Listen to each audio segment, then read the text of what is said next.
ಬಂಟ್ವಾಳ ತಾಲೂಕಿನ ಪಡಿತರ ಚೀಟಿದಾರರಿಗೆ ವಿತರಣೆಯಾಗಲು ಭಾರತೀಯ ಆಹಾರ ಇಲಾಖೆ ನೀಡಿದ ಅಕ್ಕಿಯಲ್ಲಿ ಕೋಟ್ಯಾಂತರ ರೂಪಾಯಿ ಮೌಲ್ಯದ ಗೋಲ್ಮಾಲ್ ನಡೆದಿದ್ದು, ಈ ಬಗ್ಗೆ ಅಧಿಕಾರಿಗಳು ಸ್ಥಳಕ್ಕೆ ಭೇಟಿ ನೀಡಿ ತನಿಖೆ ನಡೆಸ್ತಾ ಇದ್ದಾರೆ.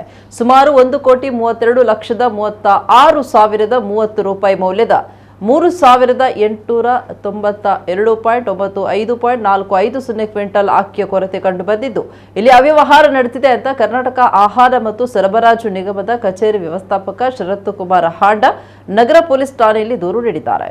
ಬಿಸಿ ರೋಡ್ನ ಕೆಎಸ್ಆರ್ಟಿಸಿ ಡಿಪೋದ ಮುಂಭಾಗದಲ್ಲಿರುವ ಗೋಡೌನ್ನಲ್ಲಿ ದಾಸ್ತಾನು ಇಡಲಾಗಿದ್ದ ಅಕ್ಕಿಯ ಲೆಕ್ಕಾಚಾರದಲ್ಲಿ ಕೊರತೆ ಕಂಡುಬಂದ ಹಿನ್ನೆಲೆಯಲ್ಲಿ ತನಿಖೆಗಾಗಿ ಪೊಲೀಸ್ ಇಲಾಖೆಗೆ ದೂರು ನೀಡಿದ್ದಾರೆ. ಈ ಪ್ರಕರಣಕ್ಕೆ ಸಂಬಂಧಿಸಿದಂತೆ ಗೋಡೌನ್ ಮೇಲ್ವಿಚಾರಕ ವಿಜಯ್ ಎಂಬಾತನನ್ನು ಪೊಲೀಸರು ವಿಚಾರಣೆ ನಡೆಸುತ್ತಿದ್ದು, ವಶಕ್ಕೆ ಪಡೆಯುವ ಅವಕಾಶಗಳಿವೆ. ಉಳಿದಂತೆ ವಿಜಯ್ ನೀಡಿದ ಮಾಹಿತಿ ಆಧರಿಸಿ ಈ ಪ್ರಕರಣದಲ್ಲಿ ಶಾಮೀಲಾಗಿರುವ ಎಲ್ಲ ಆರೋಪಿಗಳನ್ನು ಬಂಧಿಸುವ ಬಗ್ಗೆ ಕಾರ್ಯಾಚರಣೆ ಮುಂದುವರೆಸಿದ್ದಾರೆ. ಇನ್ನು ಪಡಿತರ ಚೀಟಿದಾರರಿಗೆ ವಿತರಿಸಲು ಭಾರತೀಯ ಆಹಾರ ನಿಗಮದಿಂದ ವಿತರಣೆಯಾದ ಅಕ್ಕಿ ಅವ್ಯವಹಾರವಾಗಿರುವ ಬಗ್ಗೆ ಸಾರ್ವಜನಿಕ ದೂರುಗಳು ಕೇಳಿಬಂದಿದ್ದು, ಕೂಡಲೇ ತನಿಖೆ ನಡೆಸಿ ತಪ್ಪಿತಸ್ಥರ ಮೇಲೆ ಕಾನೂನು ಕ್ರಮ ಕೈಗೊಳ್ಳಲು ಶಾಸಕ ರಾಜೇಶ್ ನಾಯ್ಕ್ ಅವರು ಜಿಲ್ಲಾಧಿಕಾರಿ ಅವರಿಗೆ ಪತ್ರ ಬರೆದಿದ್ದಾರೆ.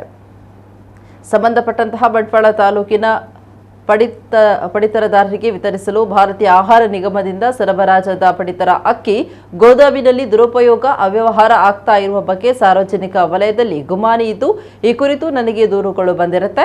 ಆದ್ದರಿಂದ ತಾವು ತಕ್ಷಣ ಈ ಕುರಿತು ವೈಯಕ್ತಿಕ ಗಮನ ಹರಿಸಿ ಅಕ್ಕಿ ದಾಸ್ತಾನು ಪರಿಶೀಲಿಸಿ ತಪ್ಪಿತಸ್ಥರ ಮೇಲೆ ಕೂಡಲೇ ಕ್ರಮ ಕೈಗೊಳ್ಳಬೇಕು ಅಂತ ಕೋರ್ತೇನೆ ಅಂತ ಪತ್ರದಲ್ಲಿ ತಿಳಿಸಿದ್ದಾರೆ. ಅಕ್ಕಿ ನಂಗೆ ಇಲ್ಲಿದ್ದಿರಬೇಕು, ನಾನು ರೇಷನ್ನಲ್ಲಿ ಅಂಗಡಿಯಿಂದಲೇ ತಗೊಳ್ಳೋದು ಇಲ್ಲ ಅಂತ ಹೇಳಿದ್ದಾರೆ ಮೊನ್ನೆಲ್ಲ. ಈ ವಿಷಯ ಯಾಕಿಲ್ಲ ಅಂತ